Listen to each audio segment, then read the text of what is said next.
né? Quando a gente faz tudo de quarta, é difícil eu lembrar de gravar algum, viu? Pronto, começou. Então, hoje nós vamos estudar sobre a segunda parte do capítulo 7 do livro de Apocalipse, né? Livro de Daniel, quer dizer. E na primeira parte, a gente estudou sobre os 4 animais: o leão com 2 asas, o urso que tinha 3 costelas na sua boca, o leopardo de 4 cabeças e 4 asas, e por fim, um último animal que não se assemelhava com nenhum outro. Diz um animal grande, espantoso, terrível, né? Muito forte. E a gente viu que cada um desses animais tem uma relação direta com também a estátua do livro de Daniel, capítulo 2, a estátua que, da mesma forma que a estátua representava os reinos, que seriam os impérios mundiais, os 4 grandes impérios, né?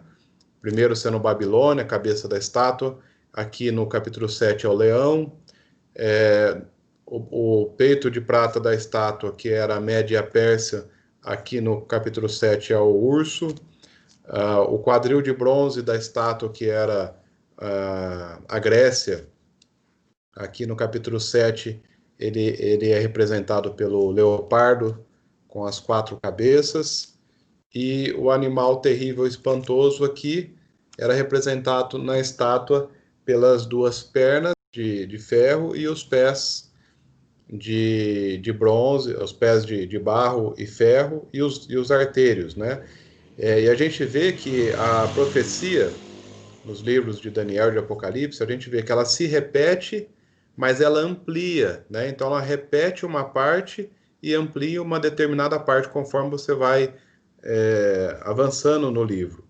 Então, por que será que se já foi revelados esses 4 grandes impérios, né, lá no capítulo 2, por que que aqui novamente fala do mesmo assunto? Justamente porque aqui Deus inspirou o profeta Daniel para dar um zoom na profecia em algo muito importante dentro de todo esse período, né? Até chegarmos no dia da volta do Senhor Jesus, que lá na estátua era a pedra arremessada sem auxílio de mãos, e aqui nós vamos também tratar desse assunto. Se vocês quiserem comentar algo, quiserem fazer alguma pergunta, fiquem à vontade, né? Então, o estudo de hoje a gente vai falar sobre o chifre pequeno e o ataque à lei de Deus. Daniel 7:7. Ana, você pode ler para a gente, por favor?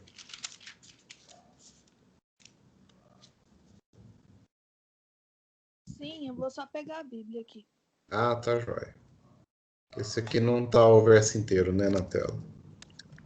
Tô vendo vocês. Oi? Não tá aparecendo na tela, não. Não tá aparecendo. Não tá aparecendo desde quando eu comecei a falar? Sim. Ixi, eu tô passando os slides aqui.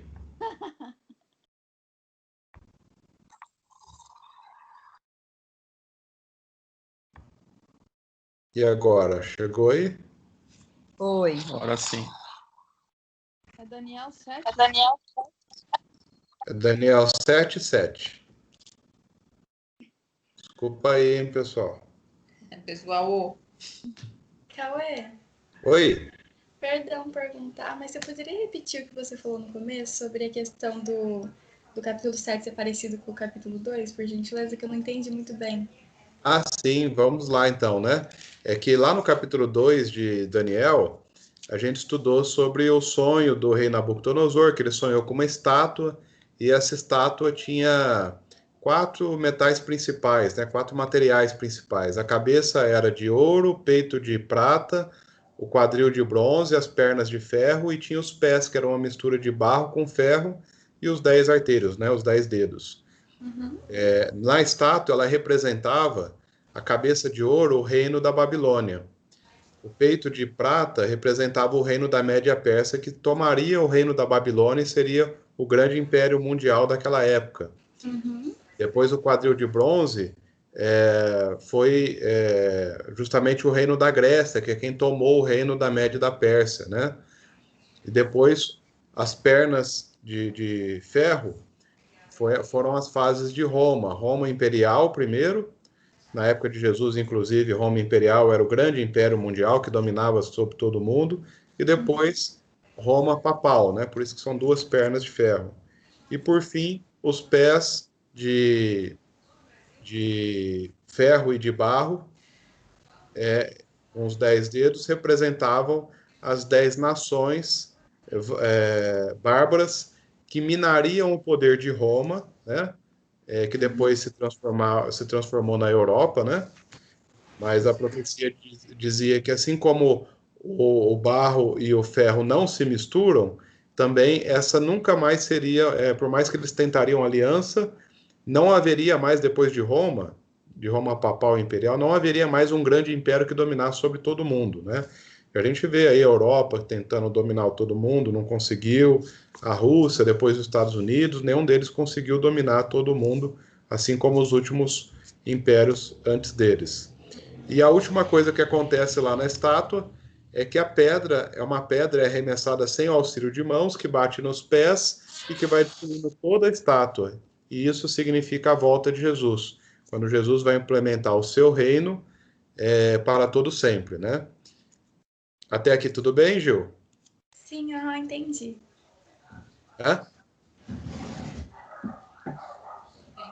Entendeu?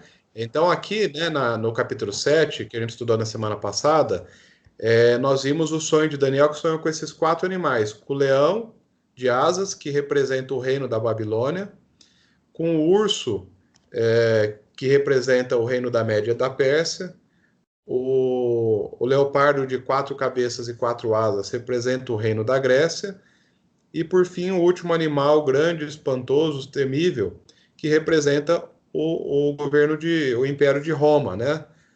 E agora a gente vai aprofundar nas demais características desse animal, que ele fala que ele tem 10 chifres, depois surge um chifre pequeno. Então a gente vai aprofundar nessa parte do capítulo 7 que fala sobre esses 10 chifres e o chifre pequeno. Então Daniel, antes de existir Roma, já previu Roma? Sim, perfeitamente. Caraca. Tanto no capítulo 2, como também aqui no capítulo 7, né? Pelas características, a gente identifica os reinos, né?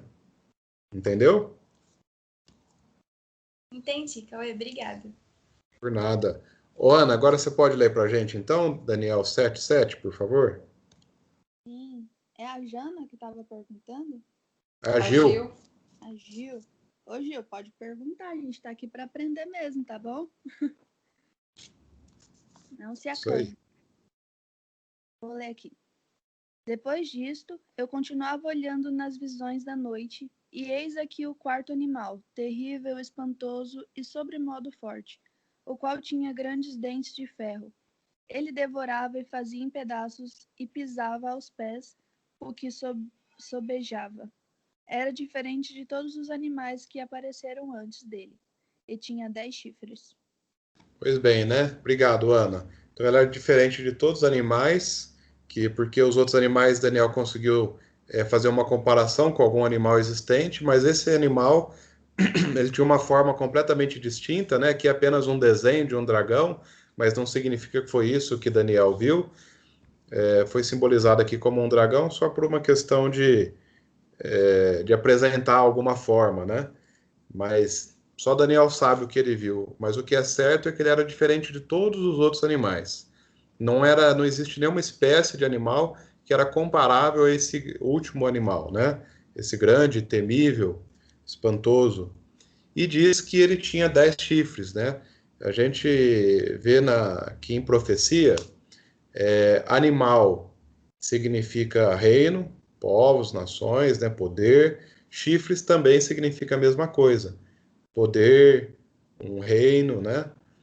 Então agora a gente vai começar a entrar na profecia, na parte que fala exatamente dos chifres. E aí, Gil, recomendo que você assista ao estudo passado, porque ele vai deixar bem claro, detalhado, porque os animais representam cada um dos reinos. E é bem interessante porque ele dá ele dá um pouco mais de profundidade nas características, do que tínhamos lá no capítulo 2, tá? Então, é bem interessante. Depois porque você... se eu lesse esse verso aqui, eu ia cogitar que esses 10 chifres poderiam ser os 10 dedos dos pés da estátua, e não de Roma. Então eu vou assistir mesmo, que agora eu fiquei um pouquinho em dúvida. Então, é exatamente isso. A gente vai ver que esses 10 chifres realmente são. Porque são nações, né? Até está listado aqui. Todas essas nações aqui, depois, o que minou o Império de Roma, né? Que a Roma é representado pelo animal.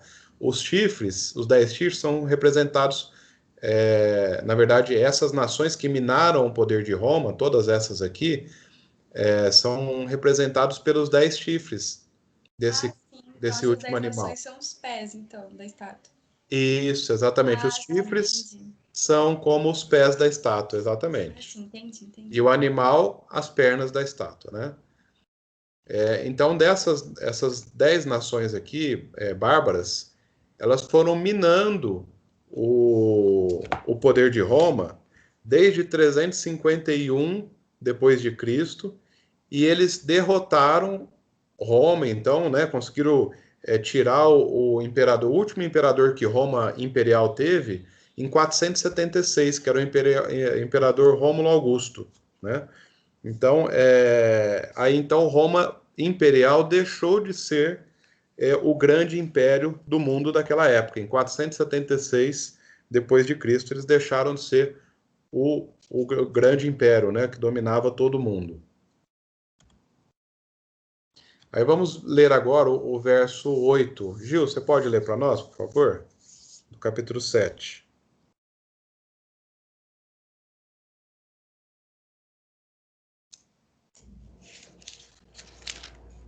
Gil?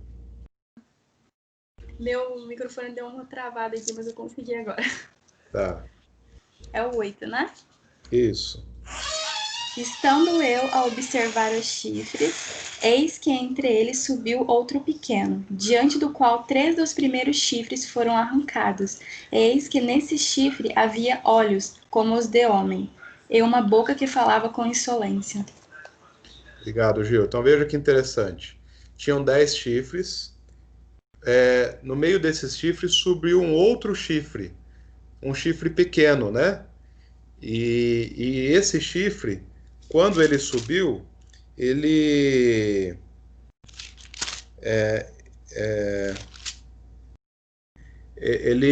foram arrancados 3 outros chifres daqueles 10.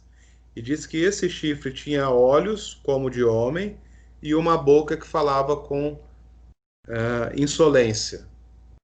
Então, o grande mistério do capítulo 7 de Apocalipse, né, não são os 4 animais, não são os 10 chifres, que são bem fáceis de fazer a correlação com a estátua de Daniel, mas o grande mistério desse capítulo é justamente esse chifre pequeno, que é o que nós vamos gastar tempo aqui para identificar o que é esse chifre pequeno na profecia. Qual é o poder que se cumpriu, né, representando esse chifre pequeno ao longo da história. É exatamente aqui que a gente vai gastar tempo. Vamos ver algumas características a respeito do chifre pequeno, né? Bom, diz que ele subiu entre os 10 chifres do quarto animal. Quando ele subiu, ele arrancou 3. Depois diz que haviam olhos como de homem, uma boca que falava com insolência. Tudo isso está no verso 8, né? Agora vamos ver o verso 11. Marisol, você lê para a gente, por favor? Leio. Verso 11. Então estive olhando por causa da voz das insolentes palavras que o chifre proferia. Estive olhando e vi que o animal foi morto, e seu corpo desfeito e entregue para ser queimado. Então, o animal, né, o quarto animal, diz que ele foi morto, né, ele deixou de existir, né, e depois que, então, esse chifre pequeno, que a gente entende que depois que esse chifre pequeno, então, passou a ter poder, né, sobre o mundo daquela época. Depois, no verso 20, Toninho, você lê, por gentileza? Leio. E também a respeito dos 10 chifres que tinha na cabeça e do outro que subiu, diante do qual caíram 3, daquele chifre que tinha olhos e uma boca que falava com insolência e parecia mais robusto do que os seus companheiros. Então veja, obrigado, Toninho, apesar de ser um chifre pequeno, diz que ele era mais robusto do que os demais chifres, né? Mais uma característica desse chifre pequeno. Amor, você leu o verso 21?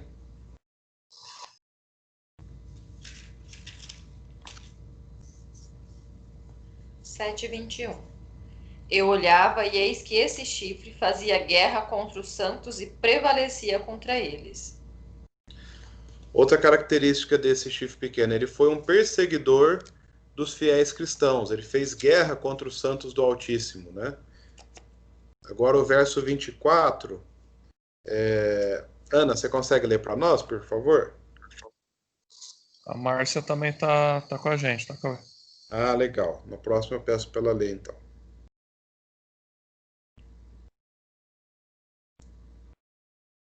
Desculpa, qual? Ana? Oi. Oi? Você consegue ler o verso 24 para gente? Sim. Os 10 chifres correspondem a 10 reis, que se levantarão daquele mesmo reino, e depois dele se levantará outro, o qual será diferente dos primeiros e abaterá 3 reis. Obrigado, Ana. Então veja que interessante, né? O verso 24 diz que os 10 chifres correspondem a 10 reis. O próprio livro já fala, né? Que o chifre em profecia corresponde a reis, né?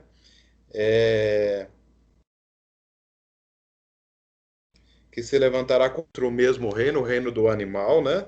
Que foi morto, como a gente leu anteriormente, e depois dele se levantará outro, e esse outro que está dizendo aqui é o chifre pequeno que a gente está tentando identificar que poder é esse. E diz no final do verso 24, o qual será diferente dos primeiros e abaterá 3 reis. Veja, ele é um rei, é considerado como um rei, né, como um poder, mas diferente dos primeiros. E nós vamos entender por que ele é diferente dos primeiros. Agora o verso 25, Márcia, você pode ler para nós, por favor? Sim. Qual é? Oi. Oi, Como vou assim ler. abaterá 3 reis? Aqueles três chifres que levantaram do animal? Não entendi. Como assim abaterá 3 reis? É como se fossem os 3 chifres? Ah, sim. Eu vou responder a sua pergunta um pouquinho para frente, que eu tenho a Tá. resposta dela mais para frente. Beleza, então desculpa. Tá bom? Pode ser? Pode Já te ser. respondo. Posso ler? Márcia, é o verso 25. Você lê para nós, por favor? Sim. Ele dirá palavras contra o Altíssimo e hostilizará continuamente os santos do Supremo. Tentará mudar tempos e leis, e eles serão entregues nas suas mãos por um tempo e metade de um tempo. Tá certo, Márcia, muito obrigado. Então vamos ver. Proferirá palavras contra o Altíssimo, ou seja, é um poder que desafia Deus. Magoará os santos do Altíssimo, conforme a gente já leu no verso 21, né? Ou seja, ele vai ser um perseguidor dos fiéis cristãos. Cuidará de mudar os tempos e a lei. E, por fim, os santos lhe serão entregues por 3 tempos e meio, ou seja, tempos e metade de um tempo.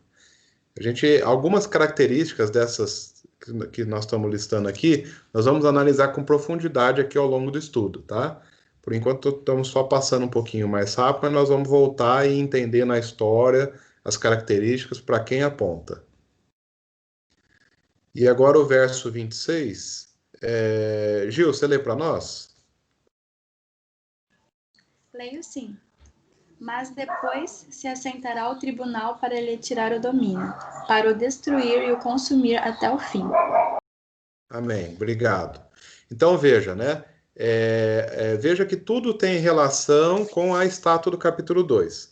Então, depois que esse poder faz essas coisas terríveis aqui, né, que nós lemos aqui, vai chegar a hora do juízo contra ele. Da mesma forma que a pedra, arremessada sem auxílio de mãos, atingiu o pé da estátua e destruiu a estátua inteira, e foi implantado o reino eterno de Jesus. Aqui também, depois de um determinado momento que esse chifre pequeno vai ter oportunidade de agir, mas depois o juízo também cairá sobre ele, também será destruído, né? Então, o tribunal tirará o seu domínio e o destruirá, o tribunal de Deus. Jesus também, representado pelo dia da volta de Jesus. Agora a gente vai ver algumas semelhanças. Pessoal, por favor, se tiver dúvida, pode interromper, pode fazer pergunta, que a gente vai esclarecendo, tá?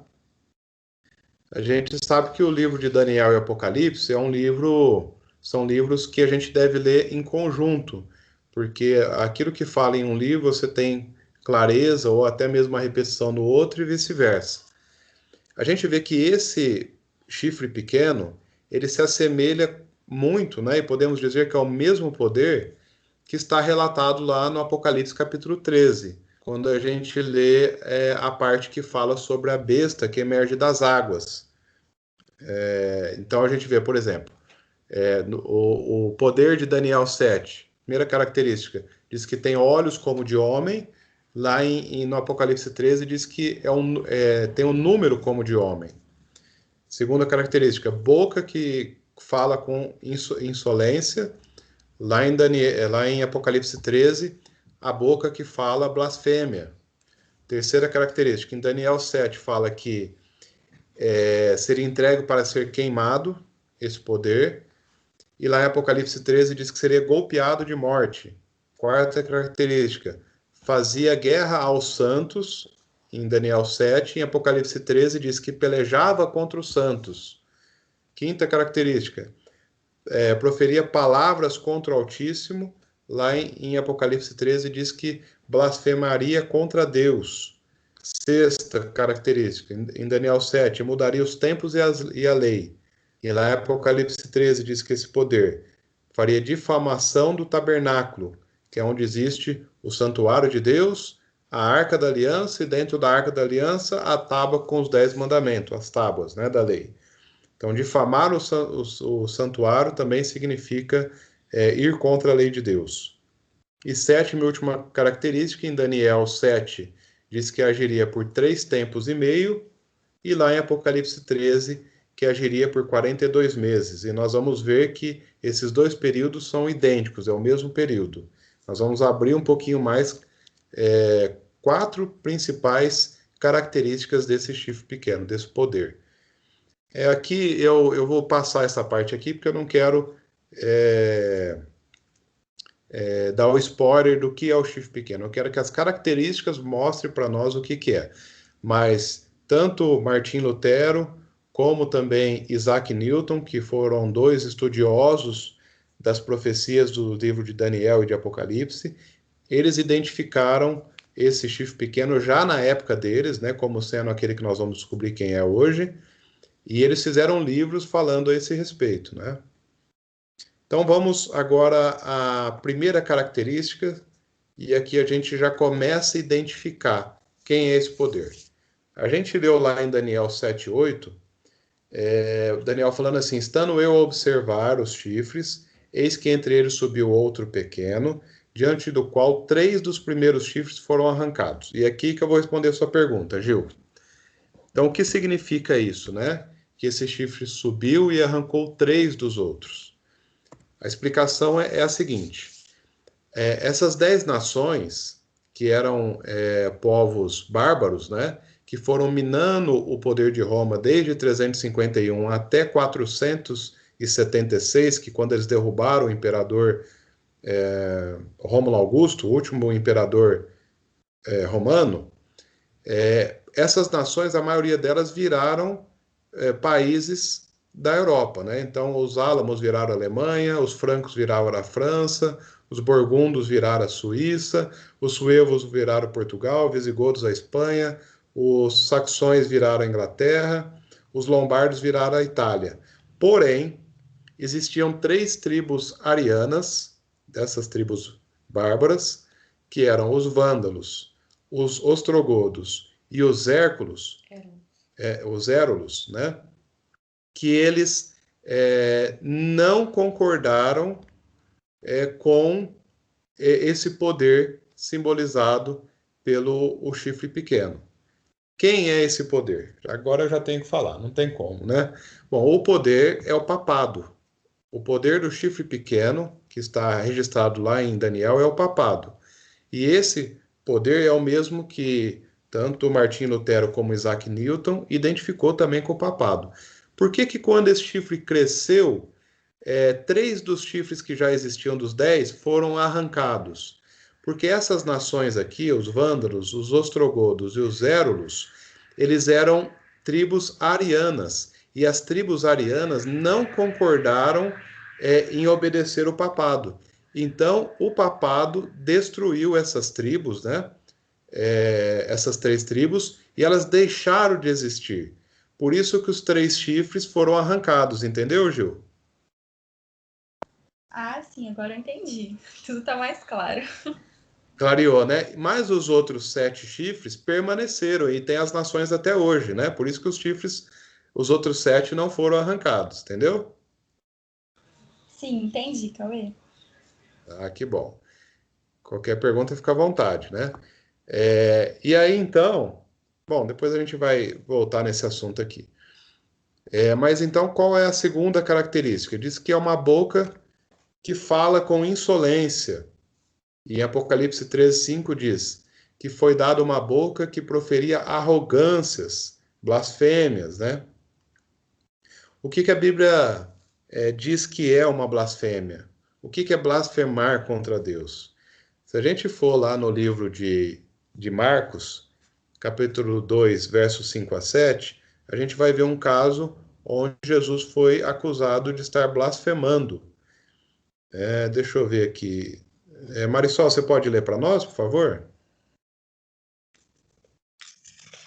Leio sim. Vendo-lhes a fé, Jesus disse ao paralítico: Filho, os teus pecados estão perdoados. Mas alguns dos escribas estavam assentados ali e arrazoavam em seu coração: Por que fala ele deste modo? Isto é blasfêmia. Quem pode perdoar pecados senão um que é Deus? Muito obrigado, Marisol.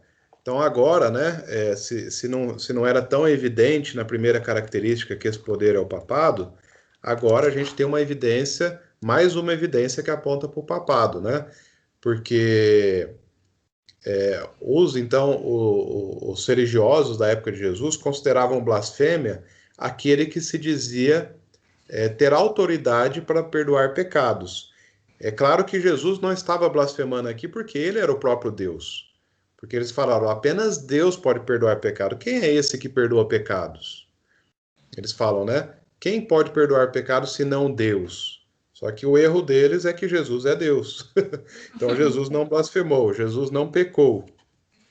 Mas qualquer outro ser humano que perdoar pecado estará blasfemando contra Deus. E a gente sabe, né, que o papado e a igreja pelo qual ele é o líder supremo, intitulou como uma prerrogativa poder perdoar pecados. Então As você indulgências, confessa. né? Oi? Tem as indulgências também, né? Deles vender coisa para o céu e tudo.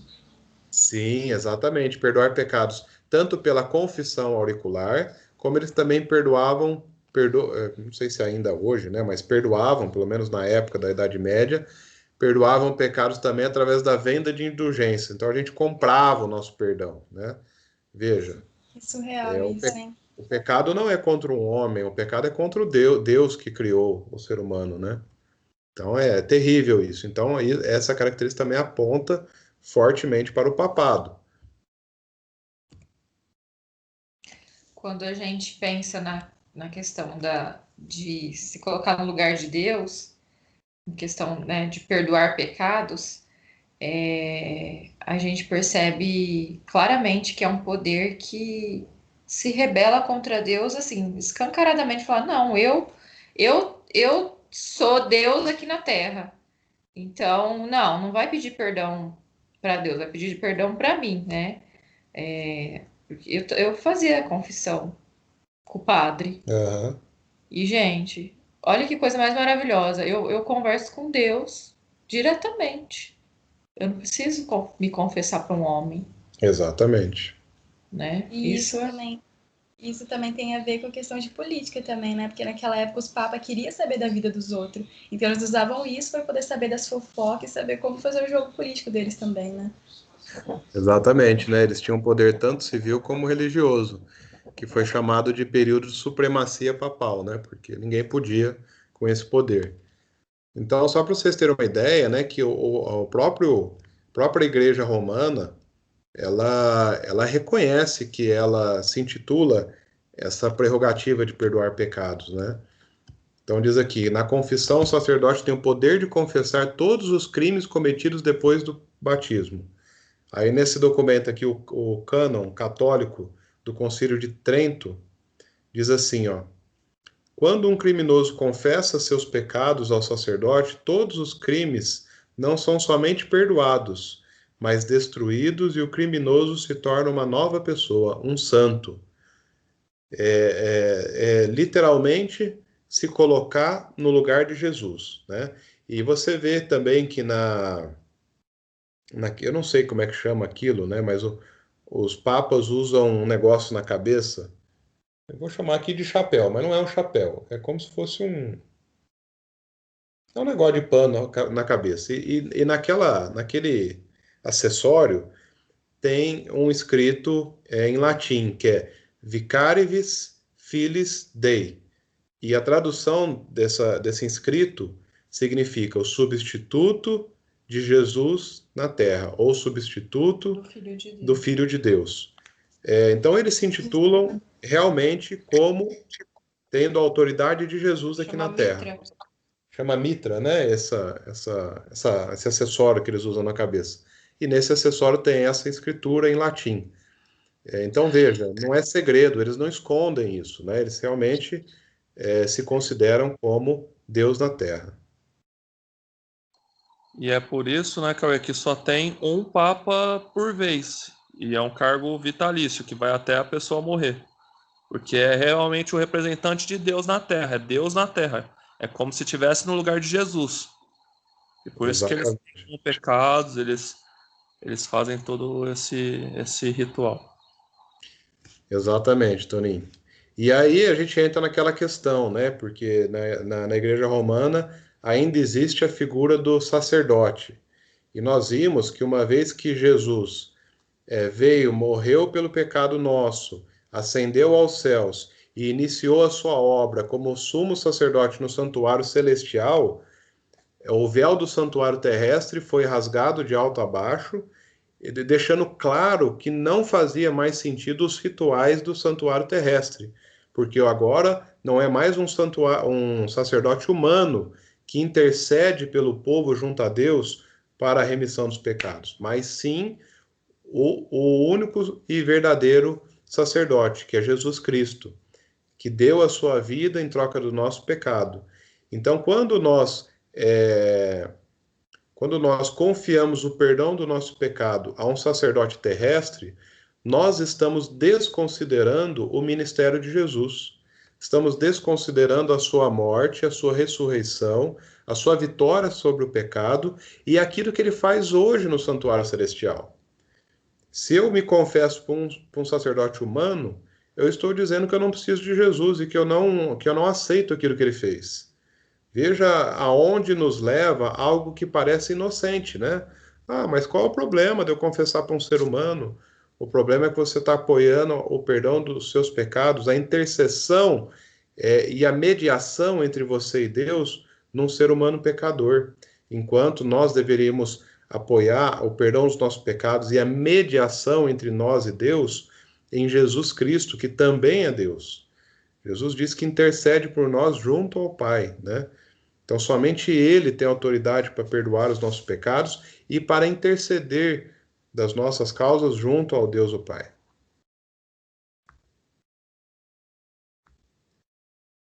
No livro no manual do Catecismo também fala essa mesma questão, né? Da pretensão de perdoar pecados. Vamos ler também esses dois versos. Toninho, você lê para nós 1 Timóteo 2,5, por favor?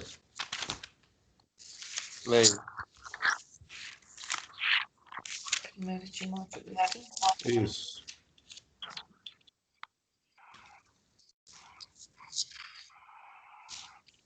Posso achar aqui.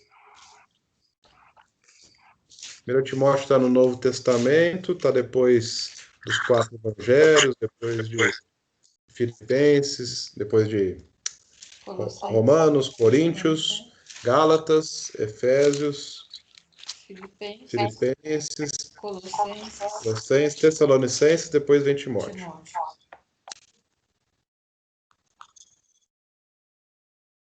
Então o verso diz assim: porquanto há um só Deus e um só mediador entre Deus e os homens, Cristo Jesus, homem. O verso é claro, né? Só existe um Deus e só existe um mediador. Esse mediador é Cristo Jesus. Amor, você lê pra gente primeira carta de João, lá pertinho do Apocalipse, capítulo 1, verso 9, por favor. 1 João 9. 1:9. Já achei aqui. Pode ir, então. Se confessarmos os nossos pecados, ele é fiel e justo para nos perdoar os pecados e nos purificar de toda injustiça. Amém. É a Jesus que nós temos que ir, né? Não existe nenhuma outra pessoa que pode fazer aquilo que Jesus faz por nós. Que é interceder junto ao Pai, ele é o mediador, conforme 1 Timóteo 2,5, e é ele quem perdoa os nossos pecados, conforme 1 João 1,9. Somente Jesus. Ninguém pode cumprir essa função por Jesus. Só ele. E que mais é blasfêmia também à luz da Bíblia, né? Agora eu vou pedir para a Márcia ler para nós, João capítulo 10, agora é o Evangelho de João, né? Lá nos 4 Evangelhos. João capítulo 10, do verso 30 ao 33. É esse que está aqui na tela? Isso, pode ler, Márcia. Tá. Eu e o Pai somos um.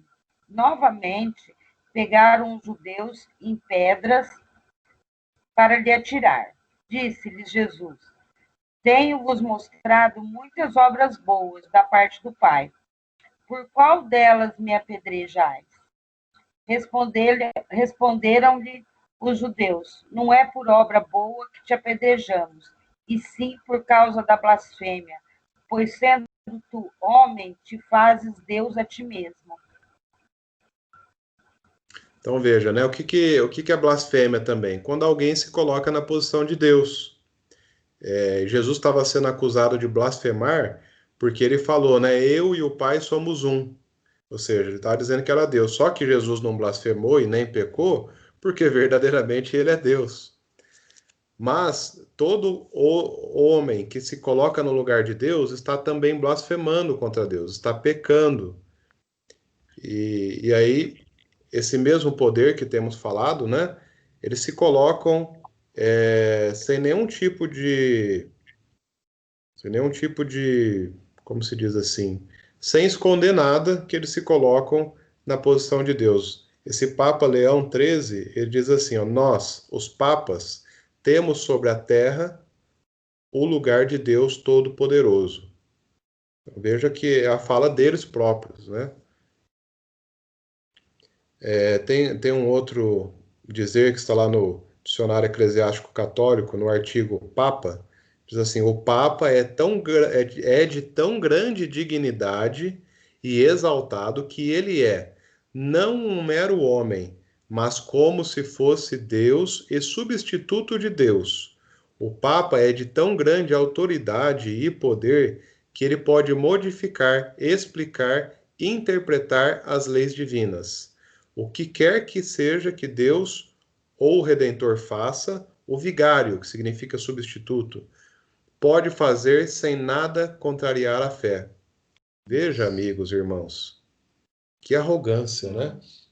Um homem pecador, porque todos os homens somos pecadores, eu sou pecador, a Lídia é pecador, todos vocês são pecadores, o Papa é pecador, um pecador dizer que tem a autoridade de Deus na terra, que pode modificar, que pode explicar e interpretar as leis divinas, porque tudo aquilo que Deus ou o Redentor faça, o Papa também pode fazer sem nada contrariar a fé, é muita arrogância, né? É muita blasfêmia. Como pode esse poder se colocar como parecendo ser de Deus, mas completamente oposto a Deus? Sabe, eu sei que, principalmente para os nossos sinceros amigos e irmãos católicos, não deve ser fácil estar assistindo esse estudo, né? E o objetivo aqui não é magoar ninguém, mas é trazer luz para que todos nós possamos seguir e apoiar a nossa fé na verdade bíblica, naquilo que Deus deseja para nós. E quando nós estamos aqui reconhecendo esse poder do chifre pequeno lá de Daniel 7, que é o mesmo poder de Apocalipse 13, e estamos mostrando que é um poder antagônico ao de Deus, ainda que pareça ser um poder de Deus, mas não é antagônico, ele está contra Deus. Nós não estamos dizendo nada contra os fiéis e sinceros católicos. Estamos dizendo a respeito de um poder do papado que tem levado muitas pessoas, uma grande multidão, desde todas as épocas, né, da existência dessa igreja, ao erro, ao engano.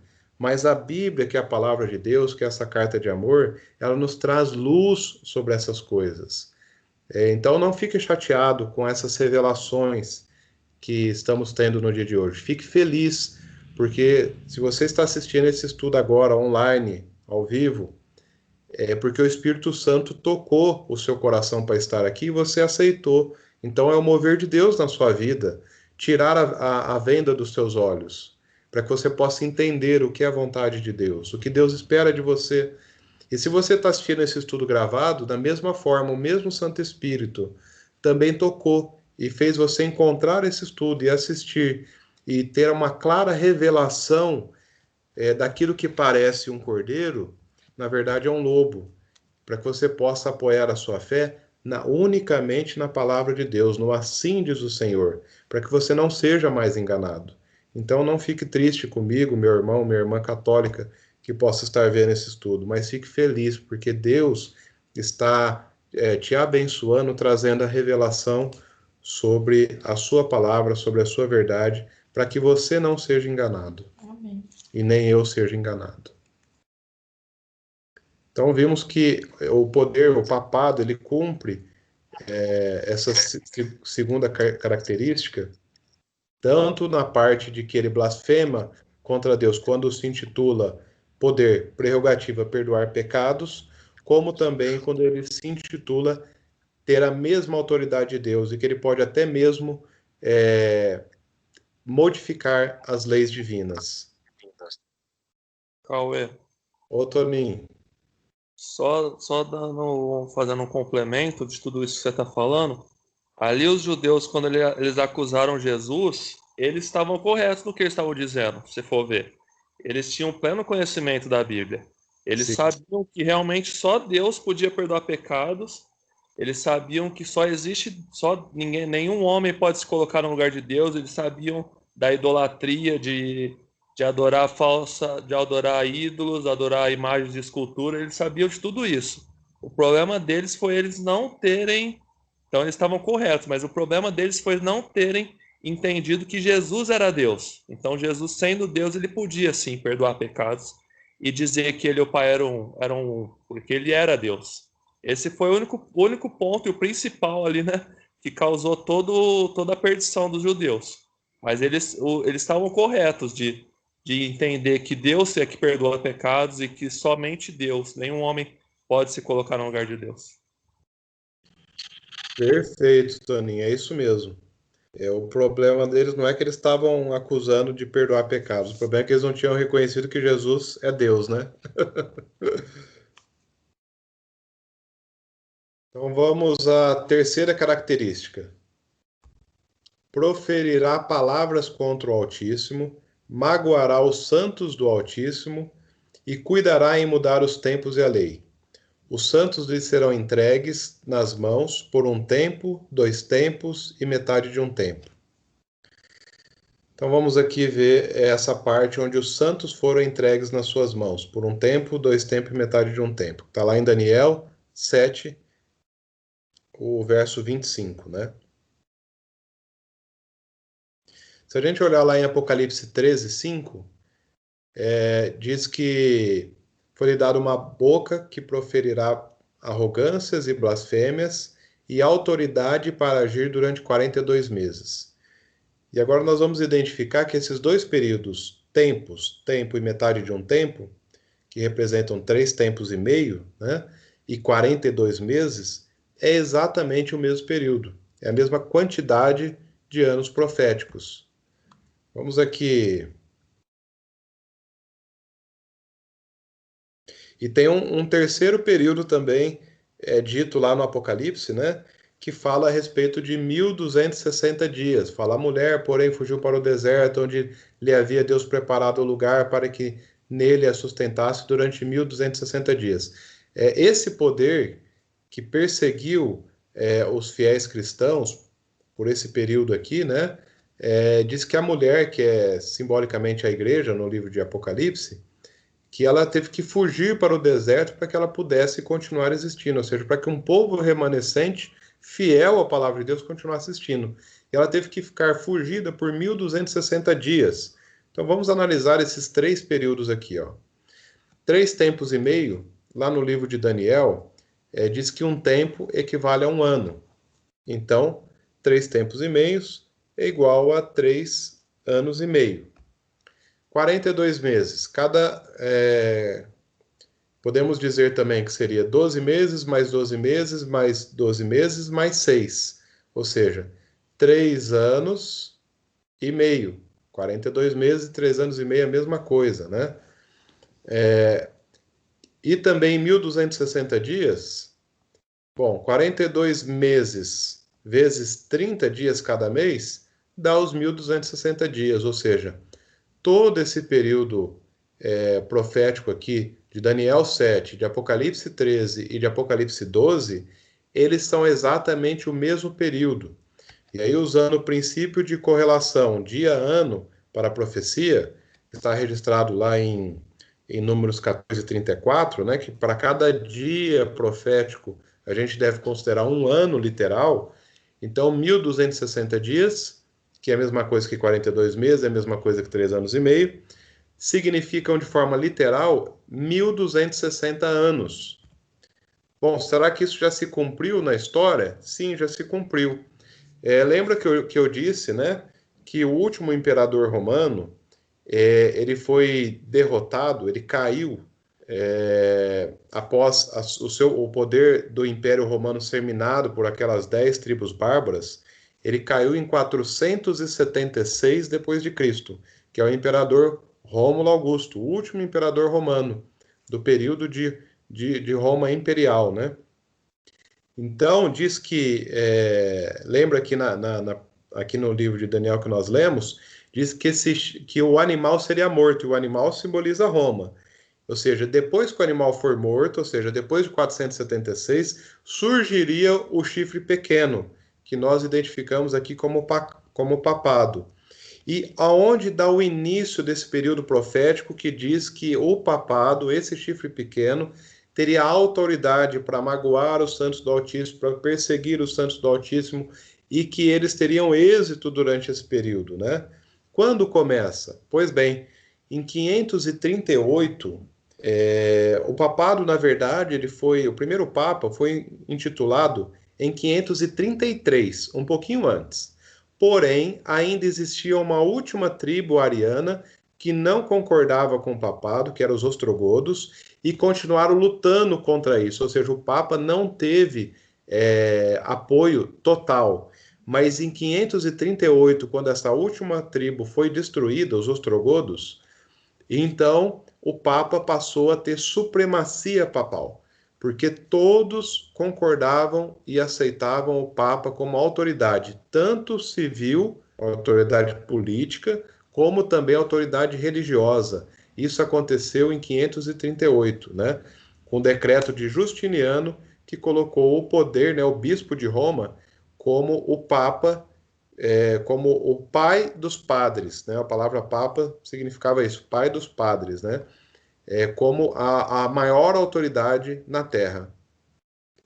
E o que aconteceu depois dos 1260 anos? O que marca o término desse período onde o Papa teve autorização de Deus, inclusive, para perseguir os cristãos. Veja, não foi da vontade de Deus, mas só acontece algo nesse mundo se tiver permissão de Deus. Se Deus não permitir, não cai uma folha da árvore. Mas se cai uma folha da árvore é porque Deus permite. E se o Papa agiu durante 1260 anos, se esse poder agiu perseguindo os santos durante esses 1260 anos, significa que Deus permitiu, porque se Deus não permitisse, ele não teria agido.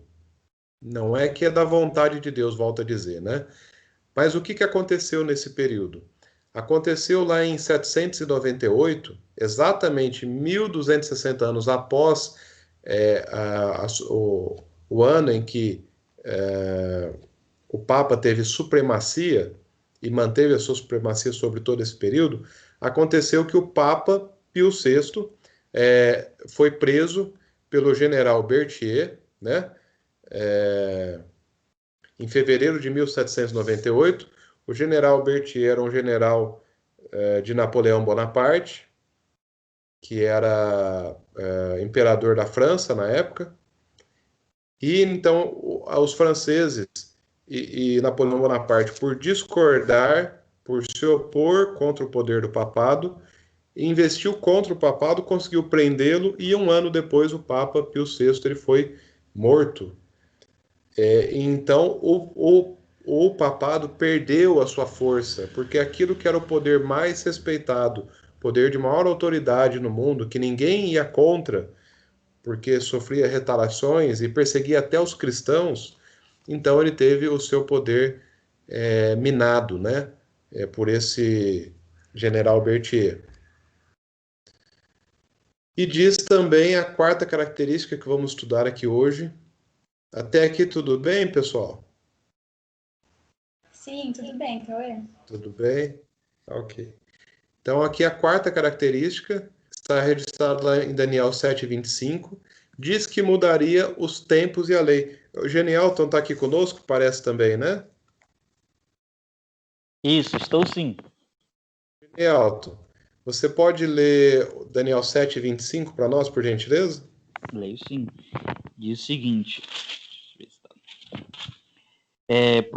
proferirá palavras contra o Altíssimo, magoará os santos do Altíssimo, e cuidará em mudar os tempos e a lei.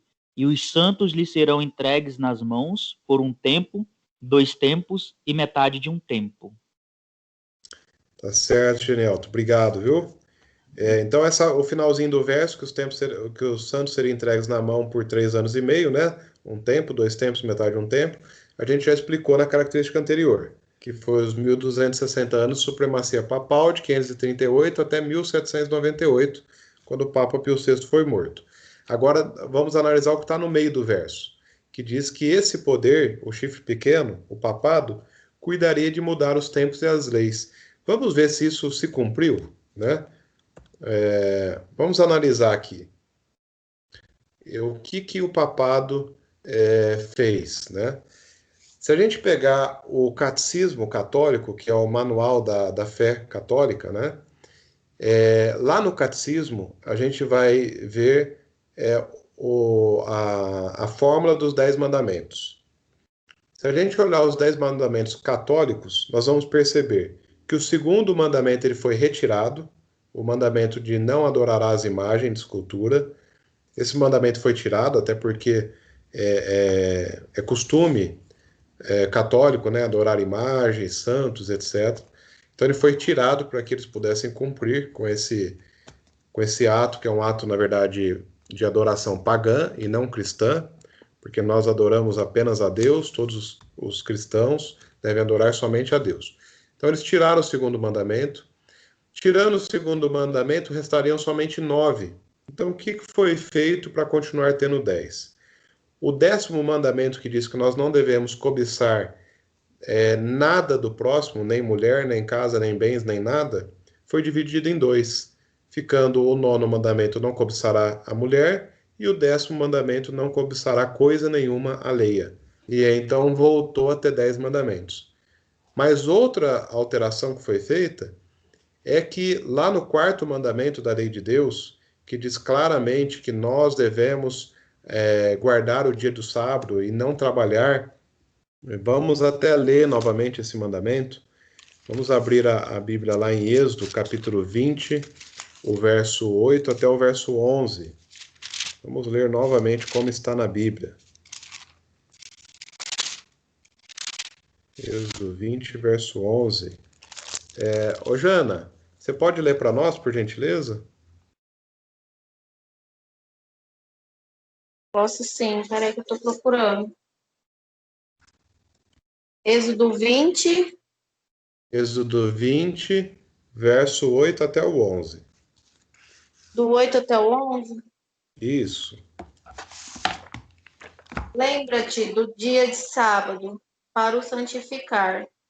6 dias trabalharás e farás toda a tua obra, mas o sétimo dia é o sábado do Senhor teu Deus.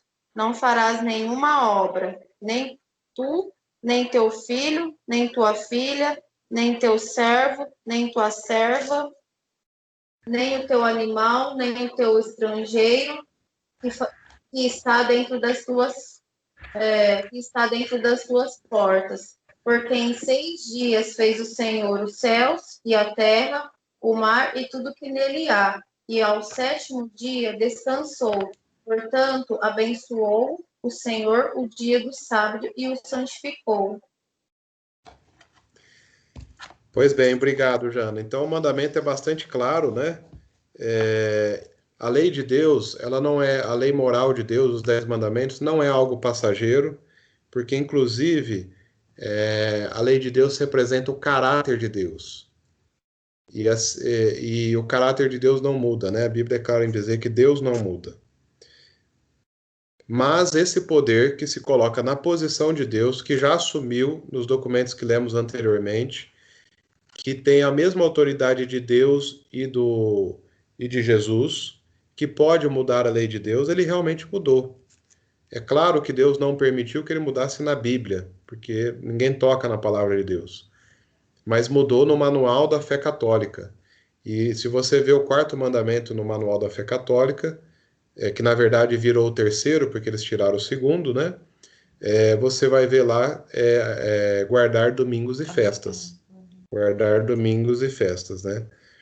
Então, a gente vê mais uma evidência de que o chifre pequeno, ele se cumpriu no poder do papado, ao longo de toda a história, e continua se cumprindo nos dias de hoje, né? Oi, pode falar, Toninho. Acho que nessa altura do estudo já ficou claro que assim, a gente não tem nada contra a Igreja Católica, a gente não persegue a Igreja Católica, mas a gente estuda a profecia pelo método historicista. A gente comprova o que aconteceu o que aconteceu na história que bate com a profecia. Então, se a gente pegar na história, o único poder que perseguiu cristãos por 1260 anos é o poder católico, é a Igreja Papal. O único poder que mudou os mandamentos, a lei de Deus, é a Igreja Católica. Então, assim, a gente não persegue os católicos, a gente não tem nada contra os católicos, mas a gente interpreta a profecia, não só nós, né? Vários estudiosos, vários cientistas, inclusive, interpreta a profecia de acordo com o que já aconteceu no passado. E a gente bate isso com o poder católico, né? Perfeitamente, Toninho. Exatamente isso. Volto a dizer, né? Nossos irmãos católicos são nossos irmãos em Cristo, né? E nada temos contra eles, pelo contrário, né? Respeitamos eles muito. Mas estamos aqui lendo o que a Bíblia está dizendo, não é o que o Cauê, o que o Toninho está dizendo, é o que a Bíblia está dizendo. E se a Bíblia está dizendo e ela é a palavra de Deus, Deus deixou registrado ali quase que um capítulo inteiro, né? Só falando sobre as características desse chifre pequeno, porque Deus queria nos alertar. Deus não queria que a gente ficasse na ignorância a esse respeito. Deus teve cuidado em colocar as características para que nós pudéssemos identificar e não sermos enganados, né? Volto a dizer. Obrigado pelo comentário, Toninho. Quando aconteceu o primeiro decreto dominical, né? O primeiro decreto dominical foi promulgado por Constantino em 321 depois de Cristo, onde ele disse assim: Constantino era um pagão que adorava o Deus Sol, e o dia de adoração ao Deus Sol era o domingo, né? Isso também era chamado de mitraísmo, a religião do mitraísmo, que era uma religião pagã, porque adorava o Deus Mitras, e o Deus Mitras é o Deus Sol, então eles adoravam no dia de domingo. Então Constantino, ele simbolicamente, apenas para ter apoio dos cristãos da época, ele decidiu então, entre aspas, se converter para que tivesse o apoio, né? Para que tivesse um benefício político, para que tivesse o apoio do maior número de pessoas, mas quando ele se converte, ele começa também a fazer alterações nos ritos religiosos. Então, os cristãos adoravam no sábado, os pagãos no domingo. Agora ele fala que deve adorar no dia do sol. Olha o que está escrito aqui, ó. Devem os magistrados e as pessoas residentes nas cidades repousar e todas as oficinas serem fechadas no venerável dia do sol. Por que ele diz isso? Porque ele era um pagão que adorava o Deus Sol, verdadeiramente. E de uma forma fingida, se fazia de cristão. Continuando, diz assim: aos que residem no campo, porém, permita-se o entregar-se livremente aos místeres da sua lavoura, porque é muito frequente não haver dia mais apropriado para se proceder à semeadura de cereais e ao plantio de vinhas. Tememos que, pela negligência do momento apropriado para tais operações, as bênçãos celestiais sejam perdidas. Então ele diz assim, que todos deveriam adorar no dia do sol. E qual é o dia do sol? Bom, o primeiro dia da semana, traduzido para o inglês, ficou sendo Sunday. Sunday é sol, né, em inglês. Por isso que a tradução em inglês do primeiro dia da semana ficou Sunday. As pessoas adoravam o Deus Sol. Aqui, vou pular essa parte.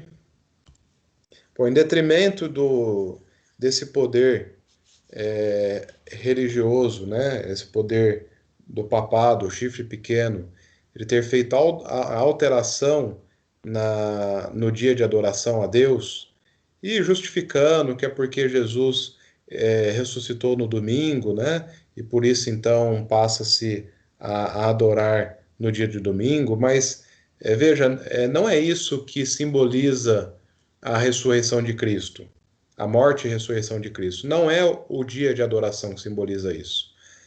O dia de adoração que devemos adorar a Deus é o sábado, conforme está no mandamento, e Jesus cumpriu o mandamento do sábado, inclusive lá em Lucas 23, próximo do verso 50 a 58, a gente nota que até Maria, mãe de Jesus, depois que Jesus havia morrido às 3 horas da tarde, elas vão para o túmulo, começam a preparar o corpo ali para a cerimônia fúnebre, e ela, antes do pôr do sol, ela retorna para guardar o sábado conforme o mandamento. Isso está escrito ali em Lucas 23, nos últimos versos desse capítulo.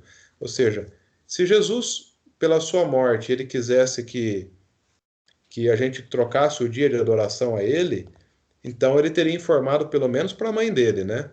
Mas a mãe dele continuou guardando o sábado, os apóstolos continuaram guardando o sábado, você vê Paulo, você vê Pedro, você vê todos os apóstolos guardando o sábado no livro de Atos, Ou seja, em toda a Bíblia você não vê um verso sequer pedindo para trocar a adoração do sábado para o domingo, porque Jesus ressuscitou no domingo. Isso é uma questão humana, é uma desculpa para a troca do dia, porque na verdade o verdadeiro motivo da troca do dia está lá naquilo que lemos agora. Era uma prática pagã guardar o domingo, o imperador pagão fez um decreto dominical e o Papa apoiou esse decreto para que fosse adorado no dia pagão e não no dia cristão. O que nós devemos fazer, então, como um reconhecimento da morte e ressurreição de Cristo? Bom, os eventos já falam por si próprio, né? A gente não precisa colocar palavras na palavra de Deus, ela já é completa.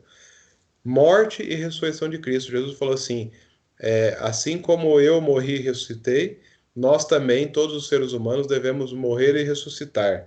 Devemos morrer para o nosso eu, devemos morrer para essa criatura pecadora que somos nós, e devemos ressuscitar em novidade de vida. E quando acontece essa morte e ressurreição? Acontece na cerimônia do batismo. É quando nós resolvemos morrer para esse corpo de pecado e ressuscitar agora em Cristo, com Cristo, para andar em novidade de vida, para andar seguindo aquilo que Jesus nos orientou. Então, quer você homenagear a Cristo pela sua morte e ressurreição? Continue guardando o sábado, mas além disso, se batize. A cerimônia do batismo será exatamente a homenagem ao que Cristo fez por você na cruz. E Jesus fez questão de deixar claro a alta conta que ele tem com os mandamentos, a alta consideração e o tanto que ele apoia os mandamentos de Deus. E vemos 2 versos bíblicos, vamos ler somente 2 nesse momento, né? Que Jesus diz claramente qual é a vontade dele para a nossa vida. Se é nós esquecermos dos mandamentos ou se é nós guardarmos os mandamentos. Eu vou pedir para... Deixa eu ver quem pode ler aqui. A Márcia pode ler para nós Mateus capítulo 5, verso 17 e 18, Márcia? Peraí que eu tenho que achar.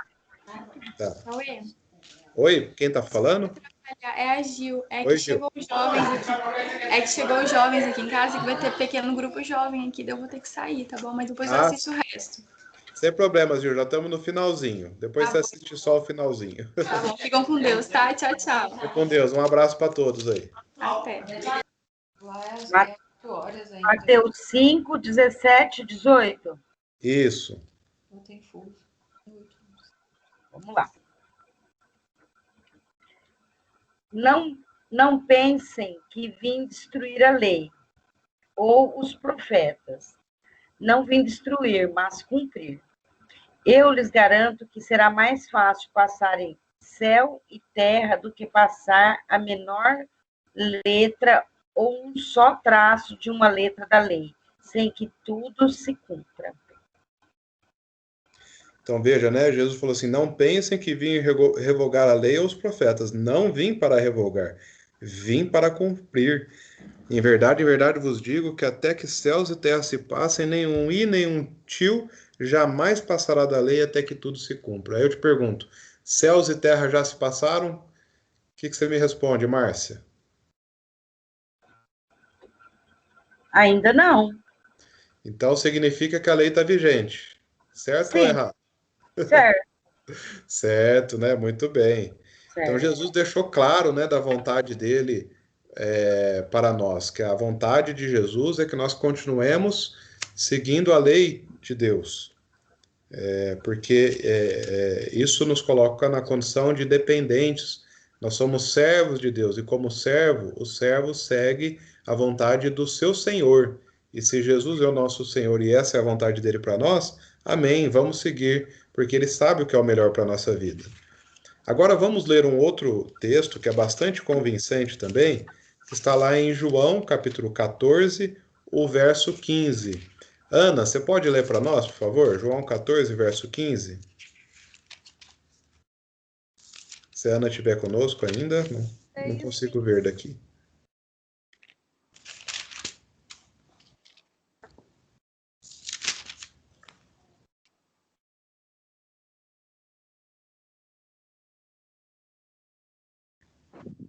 Se me amais, guardarei os meus mandamentos. Obrigado, Ana. Um versinho curtinho, mas que passa o recado, né? Se me amais, guardareis os meus mandamentos. Palavras de Jesus. Uma das últimas palavras, aliás, um dos últimos textos que Jesus disse antes da sua assunção ao céu, né? Se me amais, guardareis os meus mandamentos. Você quer provar que ama Jesus? Guarde os mandamentos. Jesus deixou uma forma para nós provarmos o nosso amor por ele. Às vezes a gente pede uma prova de amor para o cônjuge, né? Jesus falou assim, olha, você quer provar que me ama? Quer provar para todos os seus familiares? Quer provar para os seus amigos? Quer provar para os seus irmãos em Cristo que você me ama? Então, guarde os meus mandamentos. É simples assim. Não há mistério. Deus não deixa mistério na sua palavra quanto à vontade dele para nós. É que, infelizmente, nós, seres humanos, é que complicamos as coisas. Mas a vontade de Jesus está muito clara na Bíblia, de ponta a ponta. Do Êxodo, do Gênesis até o Apocalipse, está muito claro. Mas, infelizmente, muitas pessoas não estão dispostas a seguir a Bíblia e começam a pregar coisas, tradições humanas, pregar fábulas humanas e desviam muitos dos caminhos verdadeiros da palavra de Deus, infelizmente. Mas você quer fazer a vontade de Jesus? Quer provar que o ama? Pois bem, guarde os seus mandamentos. Agora, deu uma outra pergunta, né? Porque assim, olha que estranho. Bom, se a alteração do sábado pelo domingo foi feita por um imperador pagão chamado Constantino, e depois a Igreja Romana continuou mantendo essa tradição e o Papa apoiou e até hoje se guarda o domingo, fica uma pergunta. Por que os protestantes guardam o domingo? Por que os demais evangélicos guardam o domingo? O nome deles já não diz protestante, ou seja, eles não deveriam protestar contra as alterações bíblicas, protestar contra o papado que perseguiu eles? Você já se perguntou isso? Por que os demais protestantes, por que os demais evangélicos guardam o domingo e não guardam o sábado? Olha, eu não sei que tipo de resposta você tem ouvido, mas a verdade é uma só. Eles só guardam o domingo porque nesse ponto se curvam à Igreja Católica. Nesse ponto se curvam ao papado, porque não existe explicação nenhuma para se guardar o domingo na Bíblia. Alguém só guarda o domingo porque está seguindo uma tradição de homem, uma tradição humana. Volto a dizer, essa foi uma alteração de um imperador pagão chamado Constantino. Depois a Igreja Romana continuou, o papado apoiou e até hoje a Igreja Católica guarda o domingo e ponto, porque eles acreditam que eles são o substituto de Deus na Terra, que eles podem até mudar a lei de Deus. Mas eles assumem que eles fizeram essa mudança e que eles sentem ter autoridade suficiente para isso. Eles assumem. Mas e os protestantes e os demais evangélicos? Nesse ponto eles se curvam ao papado. Acredite você ou não. Mas a única explicação para guardar o domingo é se curvar a uma tradição humana. Oi, pode falar. Isso até eles se vangloriam como se fosse a maior conquista da igreja deles. Essa mudança, tipo, poxa, a gente mudou a Bíblia. É uma conquista para eles. E eles também dizem isso que você falou. Não existe motivo, não é bíblico a guarda do domingo. Se você não guarda o sábado, ou então nenhum dia, é porque você está seguindo a Igreja Católica. Vocês estão submissos à nossa igreja. Exatamente isso, Ana. Em Cauê, na verdade, também, outro ponto interessante é que, assim, eles, na verdade, como diz, eles não aceitam essa afirmação de que eles, de fato, eles acabam seguindo nessa tradição. Eles não aceitam isso. Apesar que a gente sabe que, no fundo, existe realmente um comodismo, né? Se todo mundo está fazendo, vamos para a manada. Mas o que eles consideram? Eles consideram, o primeiro ponto, é que qualquer dia para eles pode ser um dia de adoração. Esse é o primeiro ponto. E aí, então, o que foi resolvido? Não, vamos fazer o seguinte, vamos estipular um dia, então, específico para essa adoração. Então, foi analisado o quê? Vamos pegar um evento importante que aconteceu para a gente justificar essa adoração. E aí, qual foi o evento importante que eles pegaram? A ressurreição de Cristo. Né? Então, eles consideram o domingo realmente como um dia de guarda por causa da ressurreição, porque foi um evento importante, e aí eles consideram isso como um dia de guarda. Porém, o que eles esquecem é o seguinte, se a gente for realmente considerar como um grau de importância, né, porque Cristo ressuscitou, e Cristo, então, ressuscitando, ele dá oportunidade de salvação, ele nos dá vida, assim também a sua morte foi muito importante, porque sem a morte de Cristo, nós também não teríamos salvação. Ou seja, nós temos dois eventos importantíssimos que diz respeito diretamente à nossa salvação, que não justifica eu pegar o domingo como realmente para deixar como um dia de guarda. Então, mas eles utilizam essa questão do dia de domingo porque foi o dia que Jesus ressuscitou e tudo mais, mas esquece que o evento da morte de Cristo também é importante. Então, eu poderia também, ao invés de adorar o domingo, eu poderia também adorar a sexta-feira, por que não? Então, na verdade, existem várias justificativas realmente para fugir do que a Bíblia traz, né? E justamente para seguir essa tradição que já foi colocado lá no período de Constantino, enfim, você já mencionou. Então, na verdade, é só para seguir um comodismo mesmo, mas a justificativa atual deles é essa, é que eles seguem o domingo pela ressurreição, pelo evento, mas eles esquecem que, assim como a ressurreição, a morte também foi muito importante. Uma coisa está ligada à outra, né? Então, ou seja, não há uma justificativa plausível para eu mudar realmente o dia de guarda, né? Muito bom, Genialto. Muito bom o seu comentário. E dentro desse intervalo entre a morte de Jesus e a ressurreição de Jesus, o que ele fez no sábado? Jesus descansou, mesmo morto a sua natureza humana, né? Ele descansou no sábado. Ele morreu na sexta, ressuscitou no domingo, mas o que ele fez no sábado? Descansou. Agora, se a gente falar de importância de evento, né, Genialto?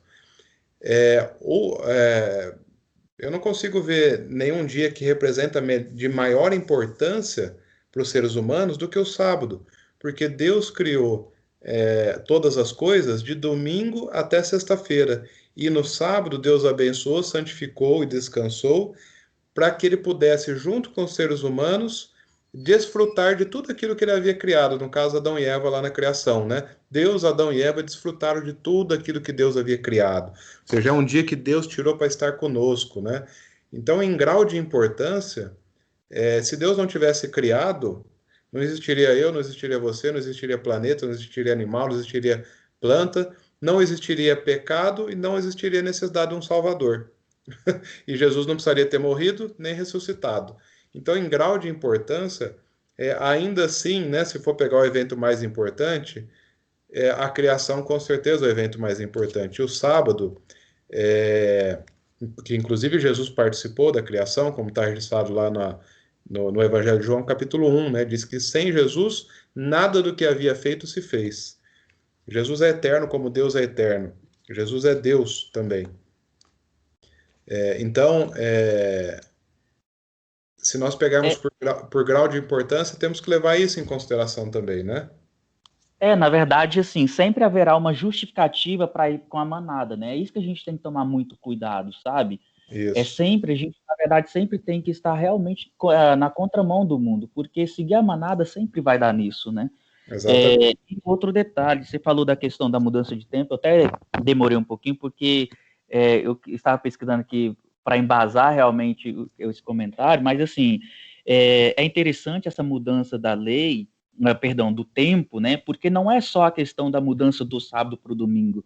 Você vê que foi uma estratégia bem realmente bolada para que a humanidade caísse no erro, que eles foi mudado até a questão mesmo de quando começa o dia, quando termina o dia, porque sempre foi assim, né? Pôr do sol a pôr do sol. E aí, então, foi foi feita uma estratégia para mudar essa questão do tempo em si, para que fosse de meia-noite para meia-noite. Ou seja, justamente para que pegasse esse período da sexta-feira, entrasse no sábado já com um erro, né, e considerasse aí um dia de 24 horas de meia-noite a meia-noite. Até nisso o tempo foi mudado, né? Quando a gente estuda realmente mais aprofunda em relação a essa mudança do tempo, a gente percebe que essa questão desse calendário, da questão dos horários também, interfere bastante, né, nessa questão da adoração em si. Como interfere, né? Imagina se realmente houvesse uma mudança geral e todo mundo aceitasse essa questão do meia-noite para meia-noite. Então, ou seja, todo mundo, né, adorando de forma errônea até o dia de sábado, porque para nós que a gente começa, todo mundo sabe, né, começa do pôr do sol de sexta-feira até o pôr do sol de sábado. Então, se muda essa estratégia das horas também, a gente já entra também errado no dia do Senhor, né? Então, até nisso houve uma estratégia de mudança do tempo.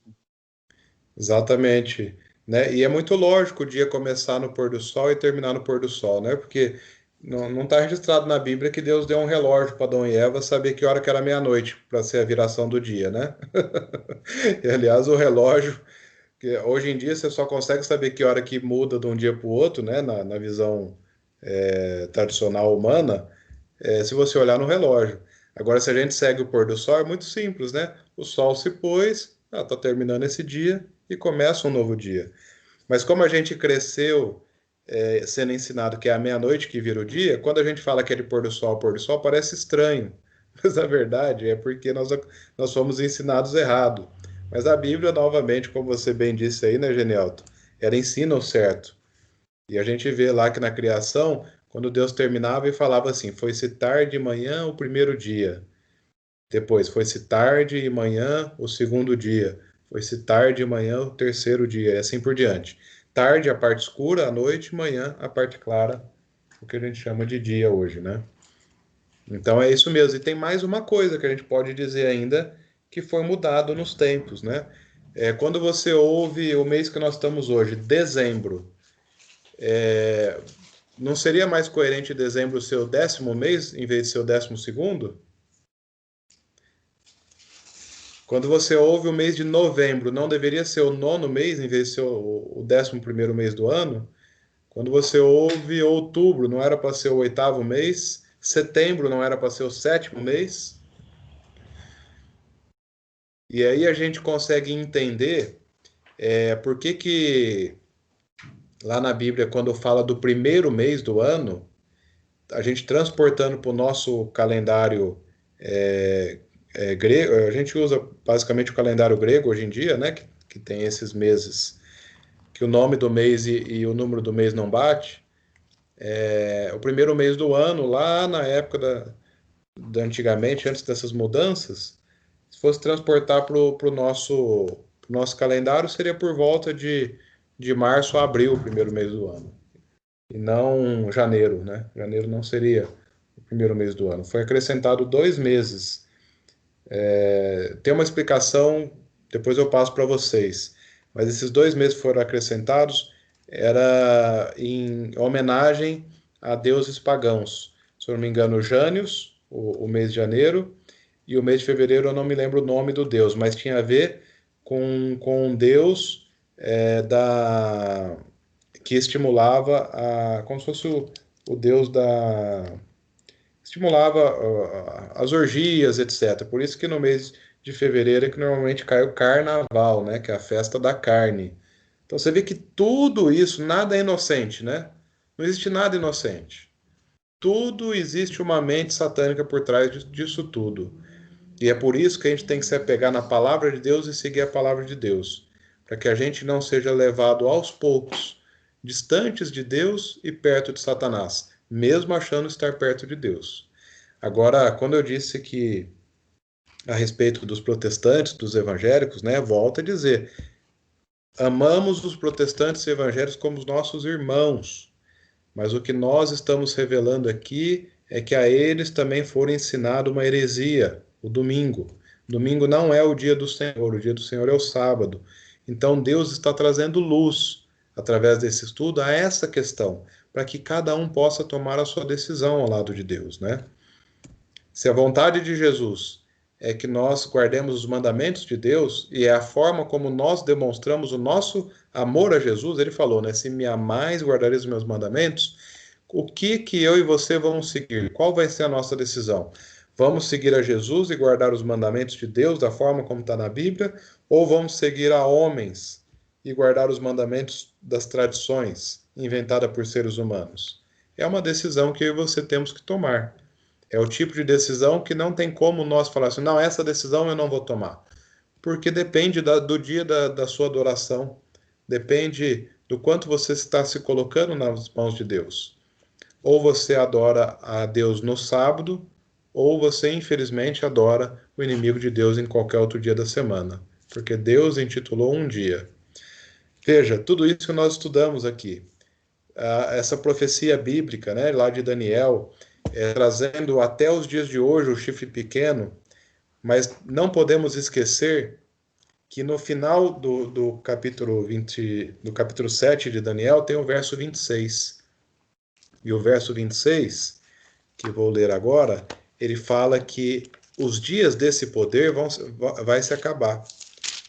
Diz assim, ó. Mas depois de passado esses 1260 anos, que acabou lá em 1798, que o poder foi... o Papa perdeu sua supremacia mundial, né? Diz assim, mas depois se assentará o tribunal para lhe tirar o domínio. E quem vai assentar esse tribunal? O próprio Jesus. Para o destruir e o consumir até o fim. E aqui eu quero fazer mais um apelo. Você quer estar do lado de quem vai vencer, Jesus, ou você quer estar do lado de quem vai ser destruído? Disso depende o nosso futuro eterno. Estar do lado de Jesus representa vida eterna, salvação eterna, bênçãos eternas, felicidade eterna. Na volta de Jesus vai ser um dia agradável para nós, o mais feliz da nossa vida. Subir com Jesus aos céus vai ser o dia mais feliz da nossa vida. Sair desse mundo de pecado, de aflição, de dor e sofrimento. Mas se nós perseverarmos contra Deus, ao lado do poder do papado, seja na Igreja Católica, ou seja em religiões que estão ensinando você a adorar no dia errado, estão ensinando você a seguir tradições humanas, você estará oposto ao poder de Deus, ou seja, você estará do lado do inimigo de Deus que vai ser destruído. Jesus, quando vier a essa terra, ele vai destruir todo o pecado. Vai destruir todo o pecado. E aquele que estiver agarrado no pecado também será destruído. Mas a vontade de Jesus não é essa. A vontade dele é que todos sejam salvos. E para isso todos devem tomar a decisão ao seu lado. Que Deus abençoe a sua decisão, que você tome a decisão certa no dia de hoje e persevere na decisão certa todos os dias da sua vida. Com essa fala eu encerro o estudo de hoje e abro aqui para comentários, para perguntas.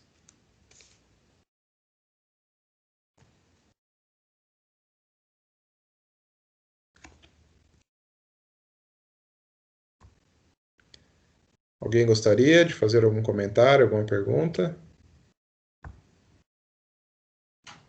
Não, Paulo, eu acho que apesar, né, da gente lidar ali com vários símbolos, ficou bem claro, né, a respeito dos poderes, né, e um comentário, assim, que não interfere tanto, mas eu fico imaginando Daniel, né, recebendo essas visões, porque não era nada ali da época dele, né, igual a Gil comentou. Ele estava falando de coisas que iam acontecer muito lá na frente, muito. E ainda assim, né, Deus com esse propósito revelou para ele, né? Então ele deve ter se sentido ali até meio perdido, né? O que é isso? Ele, na verdade, a gente vai ver, né, que ele morreu, Daniel morreu sem entender muita coisa, né, do que ele havia escrito. E eu fico pensando, né, que Deus poderia ter revelado para ele assim, né, de uma maneira mais clara. Mas é que, na verdade, Deus tinha o plano de que essa mensagem ficasse clara para nós, né? E não para ele. Que ele só relatasse e hoje a gente pudesse estudar, né? E hoje a gente pudesse entender tudo isso, só esperar desse conhecimento. Então, a gente só tem que agradecer a Deus, né, por todo o conhecimento que Ele nos dá. Amém, Marisol, é isso mesmo, né? É uma mensagem para os nossos dias, né? Hoje é importante a gente ter ciência disso. Na época de Daniel, como era algo que estaria muito para frente do tempo dele, não havia necessidade de Deus ter dado mais clareza a esse respeito. Diz até que ele se turbou o coração e ficou confuso a respeito dessas coisas, né? Mais alguém gostaria de fazer um comentário? Fiquem à vontade. Eu queria saber se poderia alguém indicar algum filme ou vídeo sobre a história de Martim Lutero, além do filme dele mesmo. Conhece algum? Eu sei que tem um documentário na Netflix que é de Martim Lutero, né? Mas eu não... Eu assisti um pedaço, só não assisti completo. Mas é bem interessante a história dele. Ah, sim. Beleza. Alguém sabe de algum filme ou documentário dele também, algum outro? Eu só assisti o filme dele mesmo. É muito bom. Sim.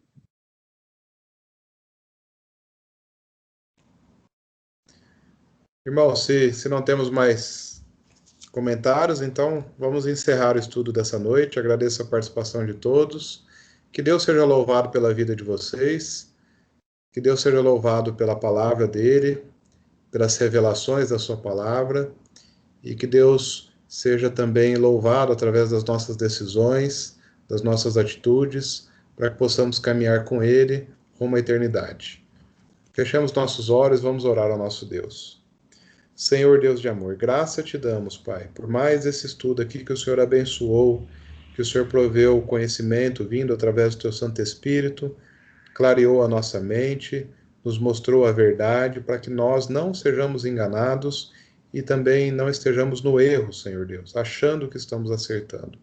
Aqui o Senhor esclarece coisas importantes a respeito da nossa vida religiosa, a respeito das nossas práticas religiosas. E temos que tomar uma decisão hoje, Senhor. Estar ao seu lado, submisso à tua vontade. Ou se vamos viver em rebeldia, uma vez que agora conhecemos a verdade. Por favor, Senhor Deus, seu Santo Espírito, mova os nossos corações para decidirmos ao teu lado, hoje e por todos os dias da nossa vinda, até o dia da vinda de Jesus, Senhor Deus. Para que possamos estar contigo por toda a eternidade, um lugar que o Senhor Jesus relatou lá em João 14, 1-3, que está preparando as nossas moradas. Eu imagino que coisa maravilhosa vai ser quando chegarmos e ver aquilo que Jesus preparou para nós no céu, num lugar onde não haverá dor nem sofrimento. Senhor, que seu Santo Espírito nos ajude, nos transforme, nos ajude a vencer o pecado, nos ajude a nos transformando, para que nós possamos seguir a tua vontade, Senhor Deus, e a tua palavra da forma que o Senhor deseja. Esteja conosco, perdoe os nossos pecados, as nossas falhas, nos santifique, Senhor Deus, dia após dia. Nós carecemos da tua ação na nossa vida. E eu rogo por uma bênção especial para cada irmão e amigo que está aqui presente, para cada um de suas famílias, e também por aqueles que vão ainda assistir esse estudo, que está sendo gravado. Que o Senhor abençoe a todos nós, abençoe aqueles que não puderam participar também. Dê-nos uma noite na tua presença e um sábado deleitoso diante dos teus braços. Em nome de Jesus é que nós pedimos e agradecemos. Amém. Amém.